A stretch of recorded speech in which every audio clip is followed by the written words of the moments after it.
نحمده ونصلي على رسوله الكريم أما بعد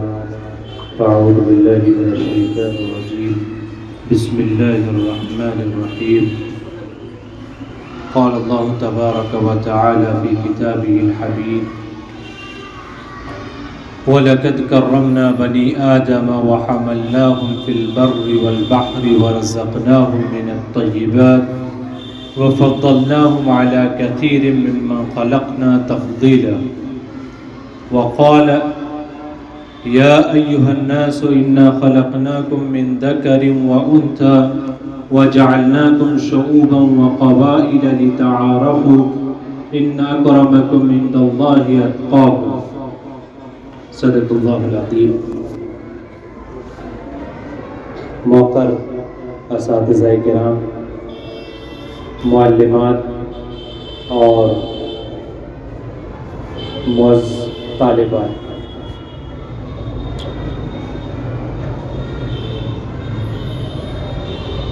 دنیا میں تخلیق کے بعد اللہ رب العزت نے اپنی تخلیق کا شاہکار انسان کو بنایا، انسان کو تخلیق کیا، اور اس دنیا کی افزائش کے لیے مرد اور عورت دونوں کو ایک نظام سے وابستہ کیا۔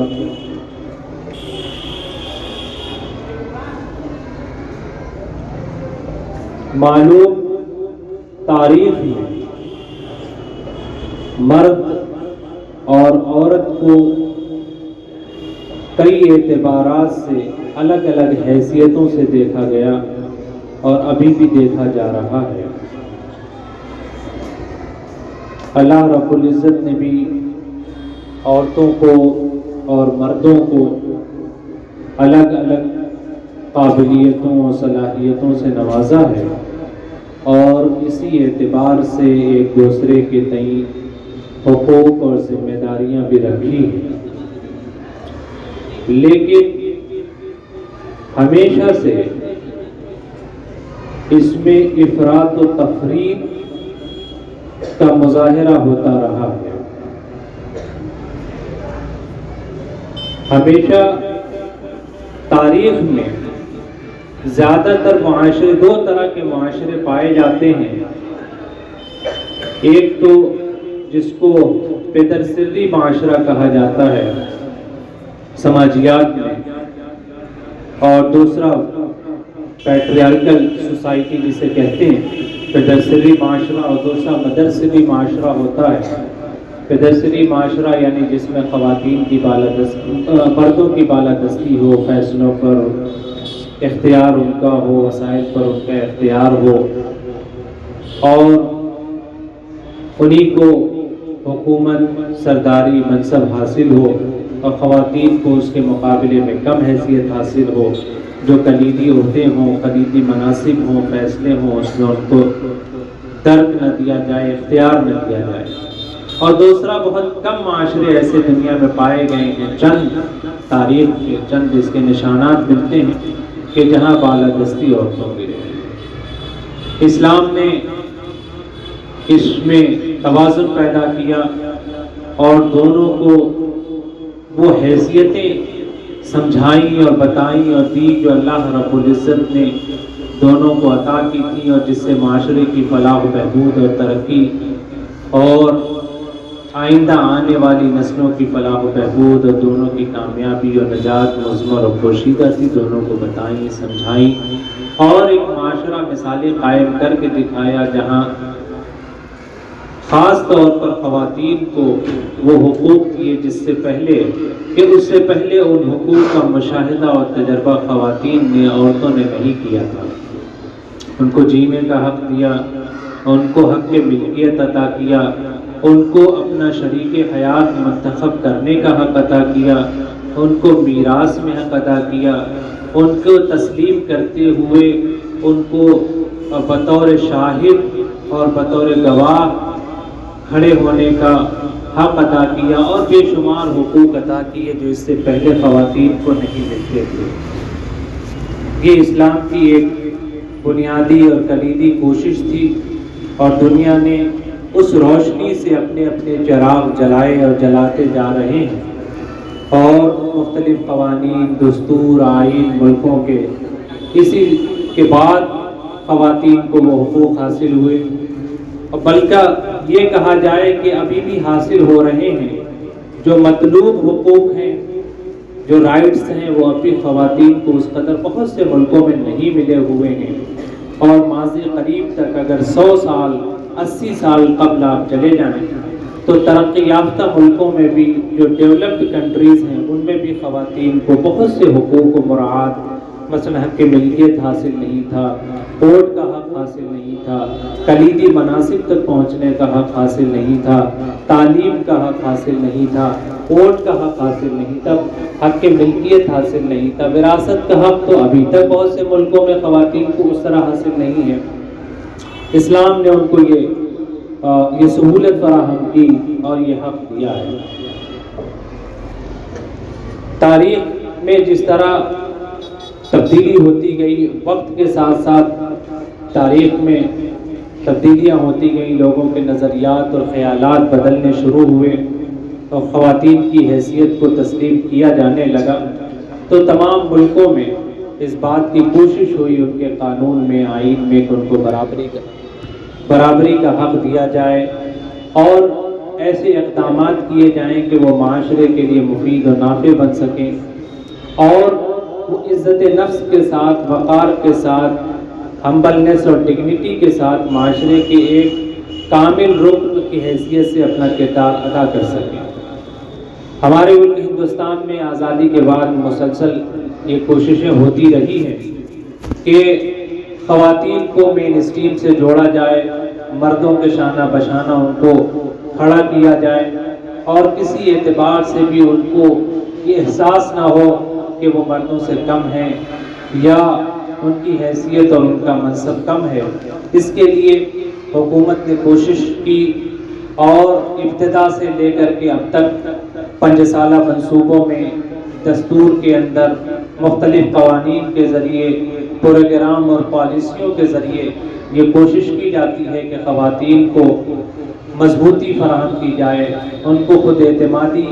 اور بااختیاری دی جائے، ان کو امپاور کیا جائے۔ انہی کوششوں میں یہ جو ایک مشن ہے، ایک پروگرام ہے، جو حکومتی پالیسی ہے، مشن شکتی، اس کا بھی پیغام یہی ہے، اور اس پیغام کا مقصد یہی ہے کہ خواتین کو تحفظ فراہم کیا جائے، ان کو بااختیاری دی جائے، اور ان کی عزت کی برقراری کے لیے اقدامات کیے جائیں، معاشرے کو، سوسائٹی کو بیدار کیا جائے، اور لوگوں کو اس طرح سے ایجوکیٹ کیا جائے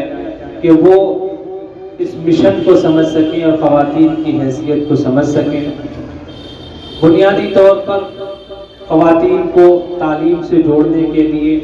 بہت سے اقدامات حکومت کرتی رہی ہے، جس کے پازیٹیو اور مثبت نتائج رزلٹ آتے رہے ہیں۔ آج ہمارے ملک میں خواتین تعلیم کے میدان میں بہت بہتر کردار ادا کر رہی ہیں، پہلے کے نسبت وہ کہ مردوں سے پیچھے ہیں، اور صحت کے معاملے میں بہت ضروری ہے کہ ایسے نرشمنٹ ہوں، ایسی غذائیں ہوں کہ جس سے صحت کی برقراری ہو۔ ظاہر ہے کہ آئندہ نسل کو پروان چڑھانا ہے، یہ جو اعزاز خدا نے بخشا ہے عورت کو، وہ بھی اس کی بھی حفاظت کرنی ہے، تو خواتین کو تعلیم پر، صحت پر،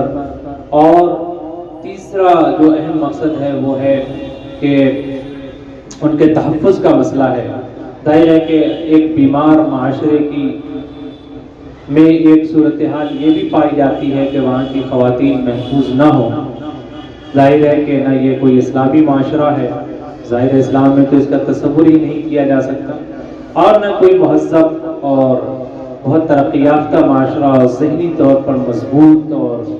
ویلیویبل، باقدار معاشرہ کہا جا سکتا ہے جس میں خاتون محفوظ نہ ہو۔ کسی بھی ملک معاشرے کی ترقی اسی بات میں مضمر ہوتی ہے اور اس کا اندازہ اسی بات سے لگایا جاتا ہے کہ وہاں کی خواتین کس قدر ترقی یافتہ، محفوظ اور سیکیور ہیں۔ تو اس مشن کا مقصد یہی ہے کہ جو معاشرے کے کمزور طبقات ہیں، جو فزیکلی ڈسیبلڈ ہیں یا اسپیشل جو لوگ ہیں،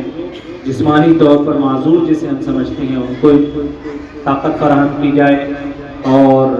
ان کو پروٹیکٹ کیا جائے، ان کی حفاظت کی جائے،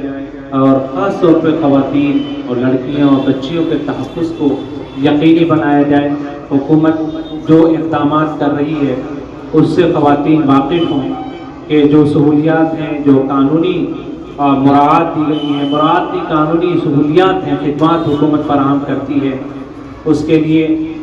ویمن سیل ہے پولیس کا، اس پہ کمپلین کرنے کا، اگر کوئی واقعہ پیش آ جاتا ہے، ایسی صورتحال پیش آ جاتی ہے تو اس کے لیے پولیس کی سہولت ہے۔ اسپیشل عدالتیں ٹریک اس کے لیے قائم ہیں، آپ خواتین کو اس سے معلوم ہونا چاہیے کہ بہرحال اس چیز کو آپ یقینی بنائیے اور حکومت کی جو سہولیات ہیں اس سے فائدہ اٹھائیے۔ ایک چیز جو میں عرض کروں گا کہ خاص طور سے بچیوں سے، لڑکیوں سے، خواتین سے، کہ آپ اپنے طور پر آپ کی ذمہ داری یہ ہے کہ آپ کی حرکت کوئی ایسی نہ ہو جس سے کسی کو موقع ملے آپ کو زد پہنچانے کا، تکلیف پہنچانے کا، لیکن پھر بھی اگر کوئی شخص یا کہیں پہ ایسا کوئی واقعہ پیش آتا ہے جو آپ کے لیے نازیبا ہے، مناسب نہیں ہے، آپ کو اس سے ذہنی یا جسمانی تکلیف پہنچی ہے، تو آپ اپنے ذمہ داران سے آپ اپنے اندر حوصلہ رکھیے، ہمت رکھیے۔ جو لوگ آپ کے گارجین ہیں، ذمہ دار ہیں آپ کے گھروں پہ یا مدرسے میں، ان سے آپ ہمت رکھ کر کے شکایت کیجیے۔ ایک بار ہمت کریں گے تو انشاءاللہ آئندہ آپ کے ساتھ کوئی واقعہ پیش نہیں آئے گا، اور آپ خود اپنے اندر حوصلہ پیدا کیجیے کہ اگر کوئی ایسا شخص، بدقماش شخص آپ کے راستے میں آتا ہے یا کوئی ایسی بات کہتا ہے، کوئی ایسی حرکت کرتا ہے،